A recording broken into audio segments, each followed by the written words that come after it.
نحمده ونصلي ونسلم على رسوله الكريم اما بعد فاعوذ بالله من الشیطان الرجیم بسم اللہ الرحمن الرحیم باوقار سامعین اہل سنت السلام علیکم ورحمۃ اللہ تعالی وبرکاتہ۔ سب سے پہلے آپ تمامی حضرات اہل سنت کو اس ناچیز صادق وارسی کی طرف سے رمضان المبارک بہت بہت مبارک ہو۔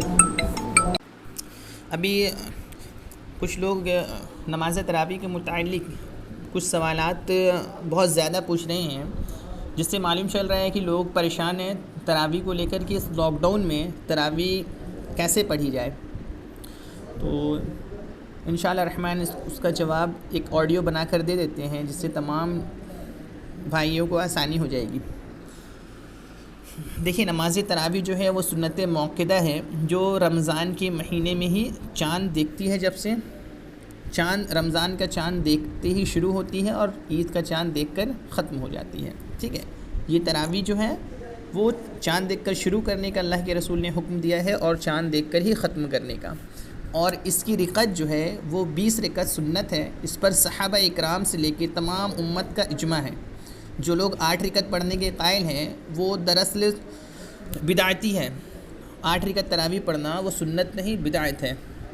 اور انشاءاللہ الرحمن اس پر جن کو بھی جو سوالات ہوں گے وہ الگ سے پوچھ سکتے ہیں، انشاءاللہ الرحمن دلائل کی روشنی میں ان کو جواب دیا جائے گا۔ اب رہی بات تراویح کو لاک ڈاؤن میں کیسے پڑھا جائے۔ تراویح کو لاک ڈاؤن میں اپنے گھر میں ہی پڑھا جائے۔ کچھ لوگوں کو یہ شبہات ہے، کچھ لوگوں کو یہ کنفیوژن ہے کہ تراویح کی نماز جو ہے اس کے لیے پورا مکمل قرآن پڑھنا ضروری ہے یا قرآن کا حافظ ہونا ضروری ہے۔ تو ایسی کوئی بات نہیں ہے۔ اگر آپ کو 2 سورے بھی یاد ہیں تو آپ تراویح پڑھ سکتے ہیں۔ اگر 2 سورہ یاد نہیں ہے، 1 سورہ بھی یاد ہے، تو آپ اسی ایک سورے کو ہر رکعت میں ریپیٹ کر کے 20 رکعت تراویح پڑھ سکتے ہیں۔ اس کے لیے پورا قرآن یاد ہونا یا حافظ ہونا شرط نہیں ہے، اور مکمل قرآن تراویح میں پڑھنا بھی شرط نہیں ہے۔ یہ مستحب ہے کہ ایک قرآن ہم لوگ پوری تراویح میں کمپلیٹ سن لیتے ہیں۔ یہ تراویح کے شرائط میں یا فرائض میں سے نہیں ہے، یہ مستحب ہے۔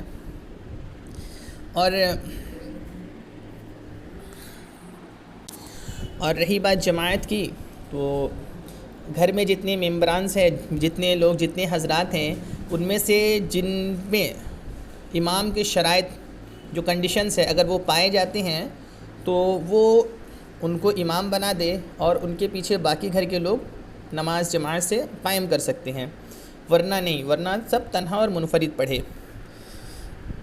اور 2 رکعت کے بعد دو رکعت کر کے 4 رکعت پڑھی جاتی ہے، اور 4 رکعت کے بعد پھر تراویح کی سورہ تسبیح ہے، اس کو آپ دیکھ کر پڑھ سکتے ہیں، تسبیح کو آپ دیکھ کر پڑھ سکتے ہیں۔ ابھی ایک مولوی صاحب ہیں عبدالغفار شرفی صاحب، جو غیر مقلد کے عالم ہیں، ان کا ایک بیان آیا تھا کہ وہ کہہ رہے تھے کہ اگر تراویح جن کو سورہ یاد نہ ہو وہ قرآن شریف کو ہاتھ میں لے کر ہی پڑھ سکتا ہے۔ یہ سب بکواس ہے، یہ سب جہالت بھری باتیں ہیں، اور یہ قرآن کو ہاتھ میں لے کر تراویح پڑھنا یہ بدعت ہے۔ اگر یہ بدعت نہیں ہے تو عبدالغفار سلفی صاحب سے گزارش ہے کہ وہ اس کی دلیل پیش کرے، کیونکہ وہ پیش کر ہی نہیں سکتے اور اس کو سنت سے ثابت ہی نہیں کر سکتے، کیونکہ اللہ کے پیارے رسول صلی اللہ علیہ وسلم کے وقت میں قرآن شریف کتابی شکل میں تھی ہی نہیں۔ السلام علیکم ورحمۃ اللہ تعالی وبرکاتہ۔